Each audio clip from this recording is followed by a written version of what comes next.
किए बैठे? हमारी इधर ईद है, हमारा चांद इधर है तो हमारी ईद भी इधर। बिलावल भुट्टो, इन बिटवीन मरियम नवाज, ना 3 में ना 13 में। अगर किसी ने पाकिस्तान देखना है, पाकिस्तान का चेहरा देखना है तो वो ज़मान पार्क में आके देखे। जो बहादुर बाहर बैठा हुआ है, जब कुछ नहीं था तो वो इन कैबल्स में करता था। इल्ज़ाम हमेशा सच्चे बंदे पे लगता है, झूठा तो होता ही झूठा है, उस पर तो इल्ज़ाम लग ही नहीं सकता।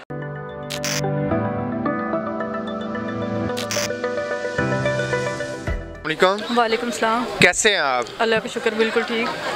फर्स्ट वन तो ये बताइए, रात के 12 बज रहे हैं इस वक्त, सिर्फ खान साहब ही आपको लीडर नज़र आते हैं? पूरे मुल्क में इतने लीडर हैं, कबीना के अजलास जा रहे हैं, मरियम नवाज़ है, बिलावल नौजवान, तो आप खान साहब से इतनी मोहब्बत की वजह क्या है? देखिए, सबसे पहली बात आपने कहा इतने लीडर हैं, लीडर एक ही होता है जो लीड करता है कौम को, तो बाकी गीदड़ ही है। हम तो उन्हें लीडर मानते ही नहीं। अगर आप बिलावर को भी लीडर में गिर रहे हैं तो पहले तो उसकी डेफिनेशन भी हमें नहीं पता, अब लीडर है या मोहतरमा है उसका भी हमें नहीं पता। तो जहाँ पे हम रात के 12 बज रहे हैं, हम सहरी तक यहाँ पे रहते हैं, यहाँ पे सहरी करके फिर हम जाते हैं और अफ्तारी से पहले यहाँ पे आते हैं। सारे कारकुनान जितने भी है सहरी अफ्तारी यहीं पर करते हैं। आप पे सबसे बड़ा एक इल्ज़ाम आता है, वो ये आता है कि आप फहाशी को फ़रोग देती हैं, इस पर क्या कहना चाहेंगे? तो आप इधर खुद खड़े हुए, आपने कोई फहाशी देखी? इसका जवाब तो मैंने, हाँ, मैं जवाब तो दे दूँ, मुझ पे कोई यकीन ही ना करेगा।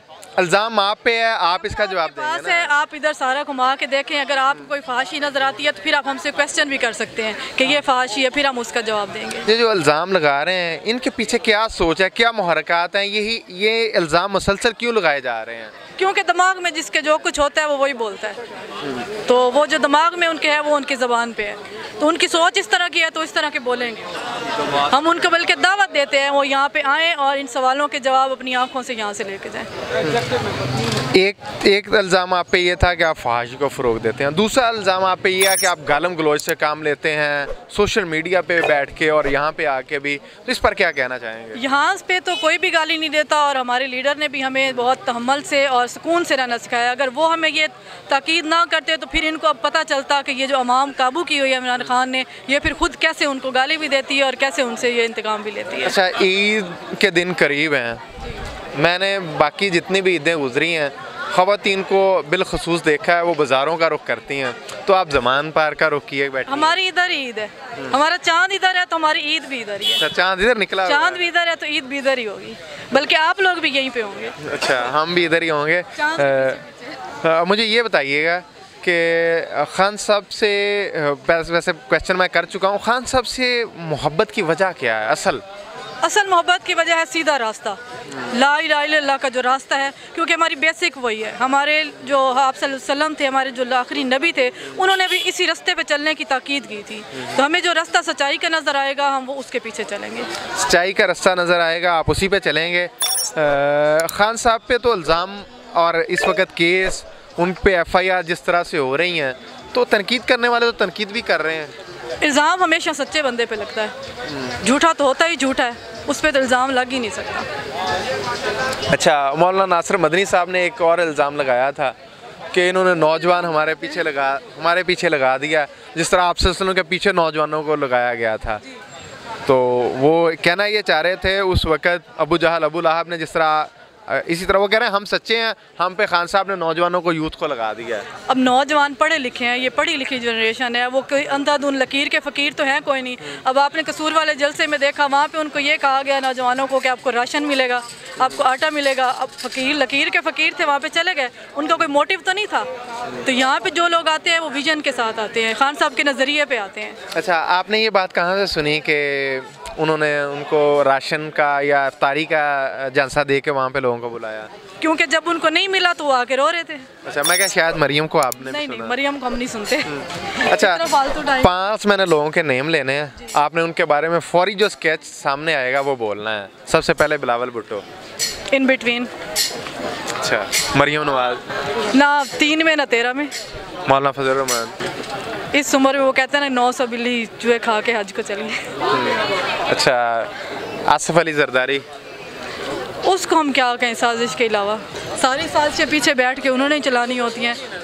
शुजात हुसैन मिट्टी पाओ, उन्होंने तो वैसे ही मिट्टी पाओ, वो बड़े मंजे हुए सियासतदान हैं। थे, अब क्या हुआ? अब वो नहीं रहे, अब वो सियासत में है ही नहीं, अब तो वो घर बैठे हुए। मैंने 5 कहे थे। 5 लोगों के साथ कभी भी पार्टी नहीं बनती। मैंने 5 कहा था, लेकिन छठा नाम भी अब परवेज़ इलाही नाम लेना पड़ रहा है। परवेज़ इलाही कहते हैं देर आए दुरुस्त है। देर आए दुरुस्त है।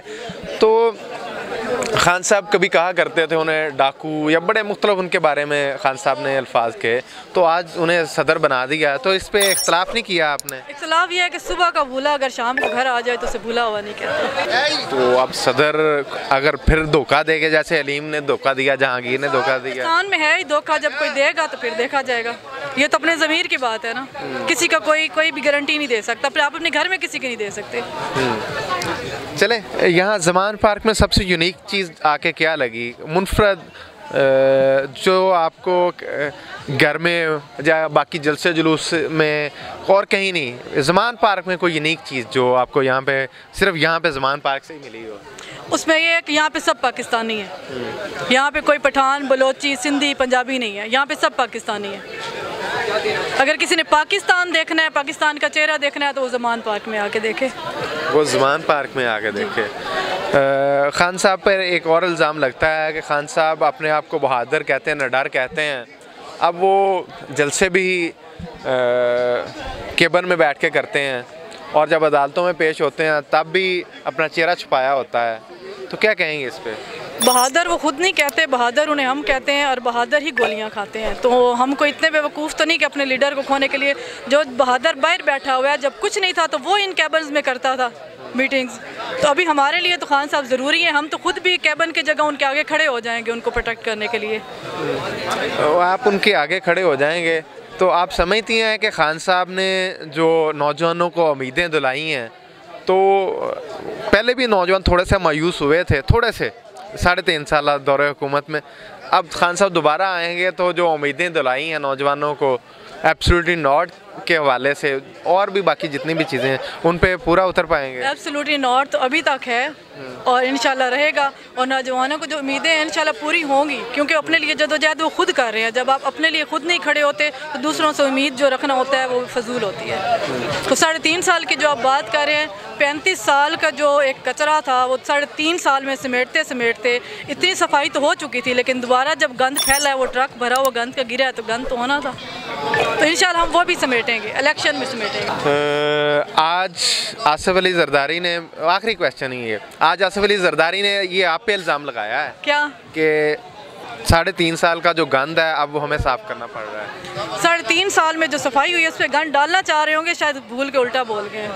वो कहते हैं जो जगह साफ़ हुई है हम दोबारा वो गंद भर देंगे, मतलब आप उल्टा बोल के होगा, शायद बीमार है ना, कोई बात नहीं। चलें, थैंक यू। थैंक यू जी नाज़रीन, फ़ैसला आपने करना है, आवाम ने करना है कि इस धरती माँ के साथ कौन मुखलस है, सबल हलाली परचम की नामूस को पमाल होने से कौन बचा रहा है। इसी के साथ मुझे अपने मेज़बान AK आज़ाद को इजाज़त दीजिए। देखते रहिए नवाए इंसान, अल्लाह निगहबान।